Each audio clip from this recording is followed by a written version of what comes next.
जगह से दूर जाएंगे हमारे जीवन में उतना ही दुख की प्राप्ति है। इस अवसर पर संगीत में राम कथा का आयोजन किया गया है।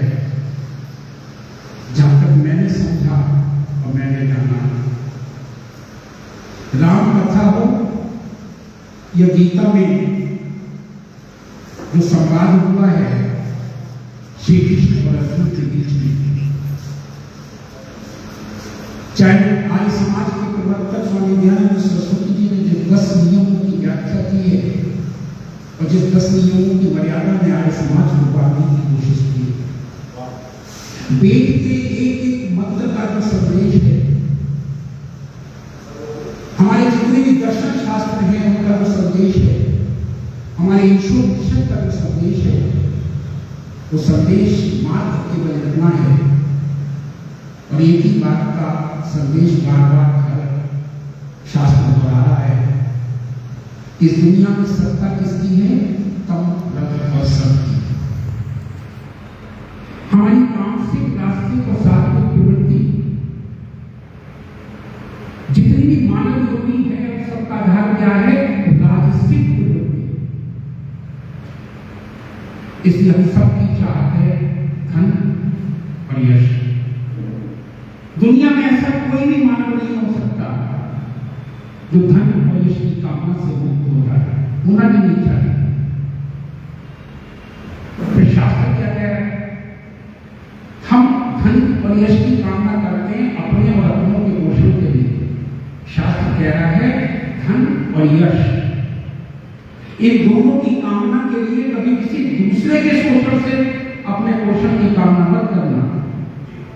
अगर तुम किसी दूसरे के धन को छीनते हो या दूसरे के यश को छीनते हो या तुम गुणग्राही नहीं हो तो तुम निश्चित ही तामसिकता का प्रकट करते हो। हम राम के जीवन को अगर देखें और रामायण की कथा को देखें तो जैसा शास्त्र जी ने कहा था सुबह, उसी बात को बस मेरे कान से करते हुए 2 मिनट और लूंगा। रामायण शुरू होती है विश्वामित्र के आश्रम से। विश्वामित्र अपनी ऋषि मंडली के साथ बैठे हुए चर्चा कर रहे हैं कि जो लंका में बैठा हुआ रावण है वो अपनी राष्ट्रिक प्रवृत्ति के लिए समाज की स्वतंत्रता, समाज के धन को अपहरण करना चाहता है अपने स्वभोग में। आज जहां ऋषिवर विश्वामित्र जी का आश्रम है, वहां से लगभग 1170 किलोमीटर दूर पंचवटी के तट पर रावण की स्कंदावार यानी सैनिक स्तंभ, सैनिक कहना चाहिए टुकड़ी वहां पर उपस्थित है और उस टुकड़ी के माध्यम से आज 1170 किलोमीटर दूर ताड़का इस वन के अंतर्गत विचरण कर रही है। रावण की एक वास्तविक भूख, रावण की समाज को बंधक बनाने वाली भूख आज आर्यवर्त के अंतर्गत इतने अंदर तक घुस आई है और अयोध्या से लेकर राजा जनक तक सब खामोश है। कोई भी इन राक्षसी शक्तियों का प्रतिकार नहीं कर रहा है। तामसिकता का ये विस्तार अगर ऐसे ही बढ़ता रहा तो सात्विकता का जड़ बीज ही मिट जाएगी और सारी राक्षसी वृत्ति बन जाएगी। ये समाज को नहीं। कौन विचार कर रहा है? विश्वामित्र। आज भी अगर देखो तो पूरे विश्व की स्थिति क्या है? तामसिक वृत्तियां इस पूरे समाज को ग्रस्त कर देना चाहती है। भारतवर्ष की स्थिति देख लो, आपकी स्वतंत्रता का अपहरण करना चाहती है। जो चीज अपने लिए उचित मानती है वो चीज दूसरे के लिए स्वीकार करने के लिए तैयार नहीं। विशेष अधिकार न्याय की स्थिति भी उन्हीं लोगों के संरक्षण की हो गई है। कौन विचार करेगा? परिस्थितियां वही हैं जो विश्वामित्र विचार कर रहे थे और उन्होंने ये विचार किया कि इसका त्राण करेगा कौन? तो उनके सामने एक नाम सुझाया गया। एक नाम आया कि अयोध्या का जो राजकुमार है राम, जैसे पुत्र है, उसके बारे में ये सुना है कि वो बहुत ही योग्य है। अगर सत्ता के सिंहासन पर राम बैठेंगे और राम के माध्यम से पूरी राक्षस शक्तियों का नाश हो सकता है। ये रामायण की कथा का मूल है। किस वृत्ति को दबा रहे हैं? तामसिक वृत्ति को। तामसिक वृत्ति क्या है? दूसरे के अधिकारों का अपहरण, दूसरे की सुंदरता का अपहरण, दूसरे के धन का अपहरण, दूसरे की इज्जत को अपने भोग के लिए कब्जा कर लेना। क्या हो रहा है बंगाल में? आपके बंगाल में, आपके भारत में, आपके देश में, मुर्शिदाबाद में क्या हो रहा है? रामायण हमें शिक्षा देती है कि राम ऊपर से नहीं आएंगे आपकी रक्षा करने। आप राम को पुकारेंगे तो राम नहीं आने वाला, कोई हनुमान नहीं आने वाला। राम ने रास्ता दिखा दिया, तामसिक शक्तियों का दमन करो और तामसिक शक्तियों का निरंतर दमन किए बिना साधुता का विस्तार नहीं हो सकता। इसलिए मैं ये मान के चलता हूं, चाहे आप राम कथा सुने, चाहे देवी कथा सुने, चाहे कृष्ण कथा सुने, चाहे ईशोपनिषद सुने, चाहे नचिकेता का संवाद सुने, जो कुछ भी सुने, किसी भी सत्संग में बैठे, उस सत्संग के अंतर्गत मूल चीज को पकड़िए। क्या वो सत्संग तुम्हारे तामसिक भावों को और तुम्हारे अंदर की रास्तिकता को और तुम्हारे अंदर के सात्विक भाव को क्या ये प्रकट कर पा रहा है कि आपका कल्याण किसमें है?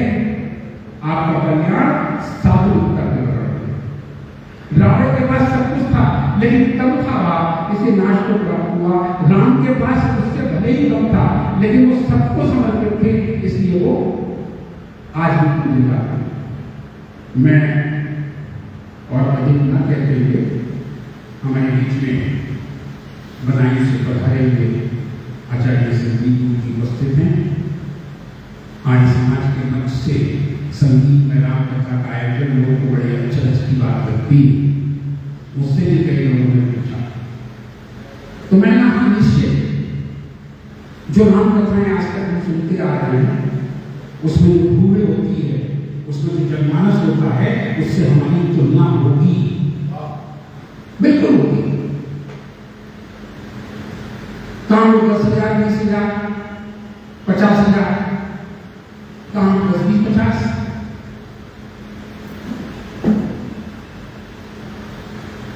मुझको कहीं ना कहीं लगता है कि आर्य समाज के मंच से जो एक बैनर या जो बात लगना चाहिए, विद्वान अवश्य विचार करें, तो वो होनी चाहिए सनातन धर्म कथा। सनातन धर्म का अर्थ है वेद। सनातन धर्म को दिया श्री कृष्ण ने, सनातन धर्म को दिया दयानंद ने, सनातन धर्म को दिया राम ने, सनातन धर्म को दिया चाणक्य ने, सनातन धर्म को दिया उन सब लोगों ने जो आज इस देश की आत्मा को है और जो आत्मा को आगे ले जा सकती है। सनातन धर्म को जी रहे हैं मोदी, सनातन धर्म को जी रहे हैं योगी। आइए है मोदी, आइए है अमित शाह, आइए है योगी, आइए है हेमंत बिस्वा, ये सब आइए। विषम परिस्थितियों में सात्विकता के मार्ग पर आगे चल रहे हैं और तामसिकता का दमन करने का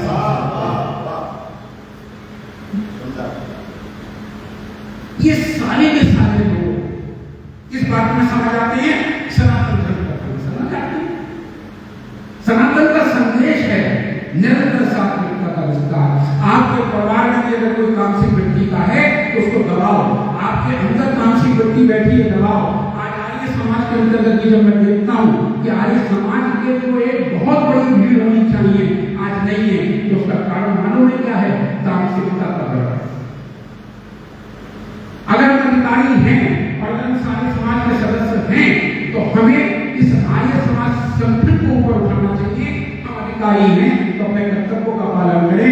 हमारे अंदर की जो भावना आधिपत्य की होती है कि मैं सारे समाज पे आधिपत्य रखूं, मैं के पदाधिकारी पे आधिपत्य रखूं, जो मेरी परिक्रमा करेगा वो आगे करेगा, तो निश्चित ही आपके अंदर तामसिकता का प्रवेश होता है। और जब तामसिकता का प्रवेश होता है तो परिणाम वही होता है जो आर्य समाज का है। आर्य समाज का एक बड़ा मतलब था कार्य नहीं था तो सात्विकता का। मैं आचार्य जी को सादर आमंत्रित करता हूँ। किया।